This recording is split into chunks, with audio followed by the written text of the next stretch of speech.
ఓం శ్రీ గురుభ్యో నమ. శ్రీమాత్రే నమ. లలితా రాజరాజేసి మహాత్రిపుర సుందరి స్వస్వరూపం సమాసాద్య బభౌ సింహాసనే శుభే. నమస్కారం. తన్మయి స్కూల్ ఆఫ్ మ్యూజిక్ తరపున అందరికీ శరన్నవరాత్రి శుభాకాంక్షలు. ఈనాడు మనం త్రిమూర్తులలో ఒకరైన శ్రీ శ్యామశాస్త్రుల వారు రచించిన హిమాద్రిసుతే కళ్యాణి రాగ కృతిని పరిచయం చేసుకోబోతున్నాం. శ్యామశాస్త్రుల వారు 17వ శతాబ్దానికి చెందిన వాగ్గేయకారులు.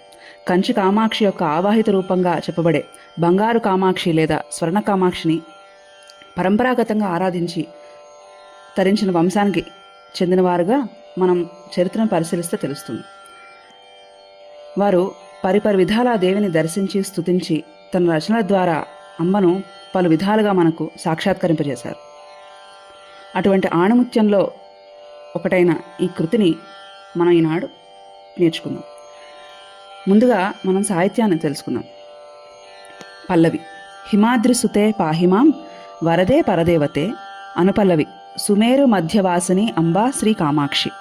చరణం: శ్యామకృష్ణ సోదరి గౌరీ పరమేశ్వరి గిరిజ అలనీలవేణి కీరవాణి శ్రీలలితే. ఇప్పుడు దీని అర్థాన్ని పరిశీలిద్దాం.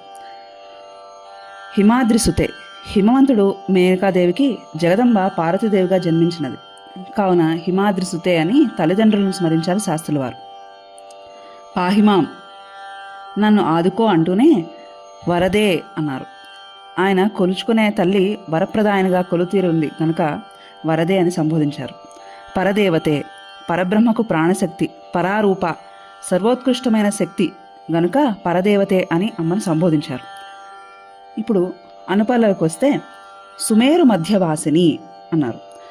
మంచి హిరణ్మయ లేక బంగారు వర్ణంతో విలసిస్తున్న మేరు పర్వత శిఖరాల మీద అమ్మవారు విహరిస్తూ ఉంటుంది. లేదా శ్రీచక్ర మేరు బిందువు అనగా ఆఖరి ఆవరణలో అమ్మవారు కొలువై భక్తులను అనుగ్రహిస్తూ ఉంటుంది. ఆ అర్థం వచ్చేలాగా ఈ వాక్యాన్ని అక్కడ పొందుపరిచారు శాస్త్రివారు. అంబా అంటూ ఆర్తి ప్రదర్శన చేశారు. శ్రీ కామాక్షి అన్నారు. తర్వాత కంచి కామాక్షి, శ్యామశాస్త్రుల వారు కొలిచే పరదేవత. కాంచి అంటేనే సంస్కృతార్థం మొలనూలు, నాభిస్థానం అని అర్థం. ఈ భూమండలానికి నాభీబిలంగా ఈ క్షేత్రం విలసిల్లుతోంది. ఆ పురానికి అధీశ్వరి గనక ఆమె కంచి కామాక్షి అయింది, పరదేవత.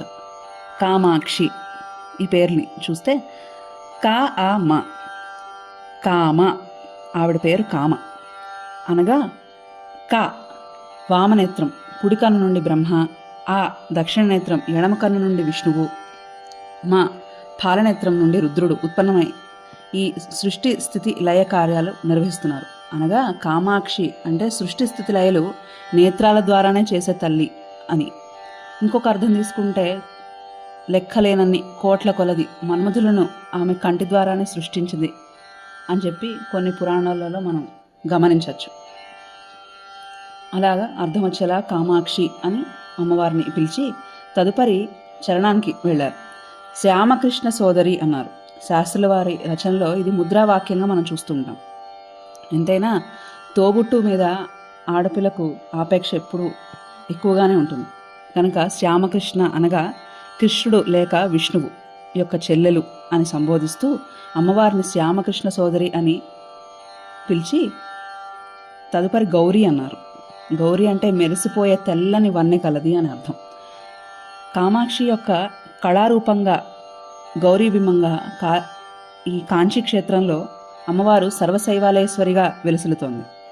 ఆ రూపాన్ని కూడా శాస్త్రుల వారు ఇక్కడ స్మరించారు. తదుపరి పదం పరమేశ్వరి. పరమేశ్వరిని పట్టపురాణి.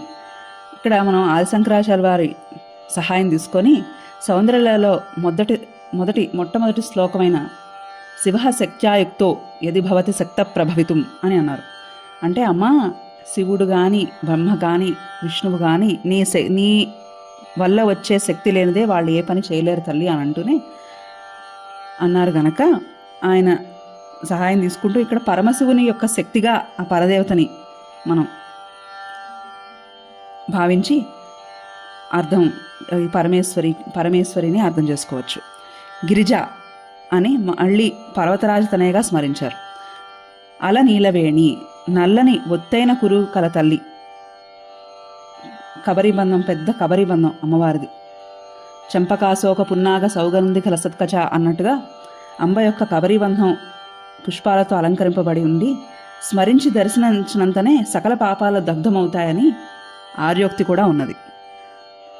అలా అలనీలవేణి అని కీరవాణి అన్నారు. అయ్యవారు స్వర్ణకామాక్షి యొక్క ఉపాసకులు. అమ్మవారు ద్విభుజ అంటే 2 చేతులు కలిగి ఉంటుంది. అమ్మవారి శ్రీ విగ్రహం ముంజేత చిలుక, ఇంకొక చేయి డోలాహస్తంగా వేళ్లాడుతూ మీనాక్షి విగ్రహం వలె వేళ్లాడుతూ ఉంటుంది. ఆ చిలుకతో హాసపరిహాసాలు ఆడుతున్న తల్లి, నీ స్వరం కూడా చిలుక పలుకుల వలెనే ఉంటుందమ్మా అని చెప్తూ ఉన్నారు స్వామివారు. చివరిగా శ్రీలలితే అని అన్నారు. ఆ రాజరాజేశ్వరి భువనేశ్వరి తత్వాన్ని ఈ శ్రీలలితే అనే పదంలో నిక్షేపించి మనకు సాక్షాత్కరింపజేశారు స్వామివారు. ఇలా ఈ కృతి యొక్క అర్థం మనకి అమ్మవారి యొక్క స్వరూపాన్ని తెలియజేస్తుంది.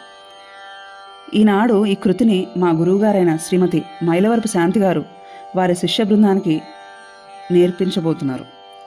మీరు కూడా విని నేర్చుకొని తరించండి. ధన్యవాదాలు. ఇవాళ శ్యామశాస్త్రి వారిది మంచి కృతి నేర్చుకున్నాం. హిమాద్రి సుతే పాహిమ. ఈ కృతి స్పెషాలిటీ ఏంటంటే రూపోద్రాణం రాశారు ఆయన. ఇదే ధాతువుకి అంటే స్వరభాగానికి వేరే కృతి విరామ వరాలిచ్చి అనే కృతి కూడా సరిపోతుంది. స్వరభాగానికి సేమ్ అదే నొటేషన్ మాట, సేమ్ అదే నొటేషన్కి ఆయన వేరే సాహిత్యాన్ని కూడా ఇమిడ్చి రాశారు. ఇప్పుడు హిమాద్రి సంస్కృత పదాలతో రాశారు. విరామ వరాలిచ్చి మాత్రం మీకు తెలుగులో రాశారు. అయితే ఆయన రాసిన స్వరజితులు, తర్వాత చాపతాళ కృతులు, వాటితో పాటు ఇట్లాంటి రచనలు కూడా ఆయన్ని మనకి ముఖ్యంగా చెప్పుకోదగ్గదు. ఇప్పుడు ఈ కృతి కళ్యాణి రాగంలో ఉంది. కళ్యాణి 65వ మేళకర్త, సంపూర్ణ రాగం. మేళకర్త రాగం అంటే సంపూర్ణ. ఇప్పుడు వచ్చి చెప్తాను. Vara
हेमाद्रिसूते हेमाद्रिसूते पाहि पाहि मावर मावर देवते परदेवते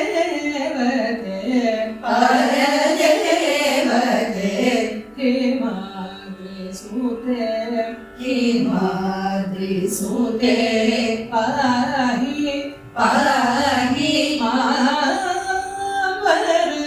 मावर देवते परदेवते ఇప్పుడు నాలుగో సంగతి हेमाद्रिसूते हेमाद्रिसूते पाहि पाहि मावर मावर देवते परदेवते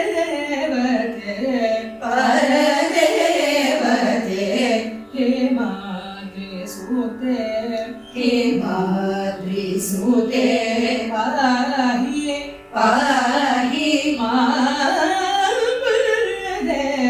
मावर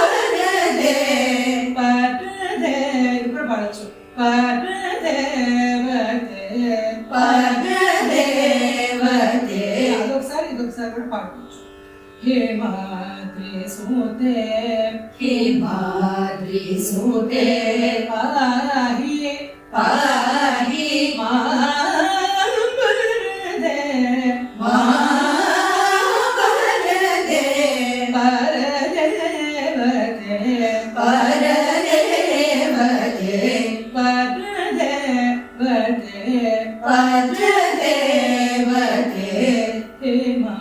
हेमाद्रिसूते हेमाद्रिसूते पाहि पाहि